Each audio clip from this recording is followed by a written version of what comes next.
Praise the Lord. आजचं वचन आहे नीतिसूत्र 14 अध्याय 1 पासून 35 वचन. प्रत्येक सुज्ञ स्त्री आपले घर बांधिते, पण मूर्ख स्त्री आपल्या हाताने ते पाडून टाकीते. जो सरळपणे चालतो तो परमेश्वराचे भय धरतो, पण ज्याचे कुटील मार्ग असतात तो त्याला तुच्छ मानितो. मूर्खाच्या तोंडीच गर्वाची गाठी असते, पण सुज्ञाची वाणी त्याचे रक्षण करीते. बैल नसेल तर गोठा स्वच्छ राहतो, पण बैलाने धनसमृद्धी होते. विश्वासू साक्षी खोटे बोलत नाही, खोटी साक्षी मुखाने असत्य ओततो. धर्मनिंदक ज्ञानाचा शोध करतो, पण व्यर्थ. समजसला ज्ञानप्राप्ती होणे सोपे असते. मूर्ख मनुष्याच्या वाऱ्यास जाऊ नको, कारण त्याच्या ठायी तुला ज्ञानाची वाणी आढळणार नाही. शहाण्याने आपला मार्ग जाणणे यात त्याशी शोधणे असते, पण मुळाशी मुडता कपटरूप होय. मूर्खाला अपराध करणे म्हणजे थट्टा वाटते, परंतु सरळात परस्पर प्रेमभाव असतो. हृदयाला आपल्या ठाईच्या खरेदीशी जाणीव असते, आणि परक्याला स्वतःच्या त्याच्या आनंदाच्या आड येवत नाही. दुर्जनाचे घर कोसळते, सरळचे तंबू चांगला राहतो. मनुष्याला एक सरळ मार्ग दिसतो, पण त्याच्या शेवटात मृत्यूपात असतो. हसताना देखील हृदय खिन्न असते, आणि हर्षाचा शेवट दुःखात होतो. भ्रांत शीताचा मनुष्य आपल्या वर्तनाचे फळ बघितो, आणि सत्पुरुष आपल्या ठायी तृप्त असतो. भोळा प्रत्येक शब्दावर विश्वास ठेवितो, शहाणा नीट पाहून पाऊल टाकितो.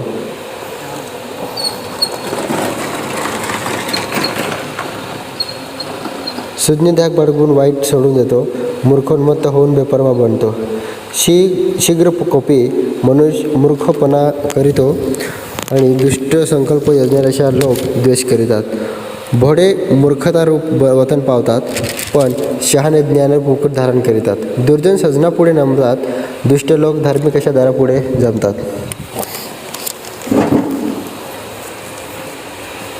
गरीबाच्या देश त्याच्या शेजारीही करीता, पण श्रीमंताला शहाणारे बहुत असतात. जो आपल्या शेजाऱ्याचा तिरस्कार करीता तो पापी होय, पण गरिबावर दया करतो तो धन्य. दुष्टपणाशी मसलत करणारे भ्रांत नव्हतं काय, चांगल्याशी मसलत करणाऱ्यास दया व सतीही प्राप्त होतात. सर्व श्रमात लाभ आहे, पण तोंडच्या वाटवटीने दरिद्र येते. सुज्ञाचे धन त्याचे मुकुट होय, मूर्खाची मूर्खता केवळ मूर्खताच राहते. खरा साक्षी लोकांचे प्राण चढवितो, पण जो आपले मुखवाटे लबाड विचारितो तो दखलबाजी करीतो. परमेश्वराची भय धरण्याने श्रद्धा दूर होते, आणि ज्याच्या ठाई श्रद्धा असते त्याच्या मुलास ती आश्रयस्थान होते. परमेश्वराचे भय जीवनाचे झरा होय, ते मृत्यूपास शिकू येते. प्रजावृद्धीत या राजाचे वैभव असते, प्रजा नसल्याने अधिपती नाश होतो. ज्याला लवकर क्रोध येत नाही तो महाबुद्धिमान होय. उतावळ्या स्वभावाचे माणूस मूर्खता प्रकट करीतो. शांत अंतःकरण देहाशी जीवन होय, पण मत्सराने हाडे कुसतात. जो गरिबाला छळीतो तो आपल्या उंडकाचे अवमान करीतो, पण जो गरजवंतावर दया करतो तो त्याचा सन्मान करतो. विपत्ती आली असता दुर्जनशीत होतो, पण धार्मिकास मरणसमयीच उमेद असतो. बुद्धिमानाच्या अंतःकरणात ज्ञान स्थिर असते, पण मूर्खाच्या अंतर्यामीची गोष्ट तेव्हाच कळते. धार्मिकता राष्ट्राची उन्नती करीते, पापाने प्रदेशी अप्रतिष्ठा होते. शहाण्या सेवकावर राजाचा प्रसाद होतो, पण निर्लज्जपणे वागण्यावर तो रुष्ट होतो. Praise the Lord.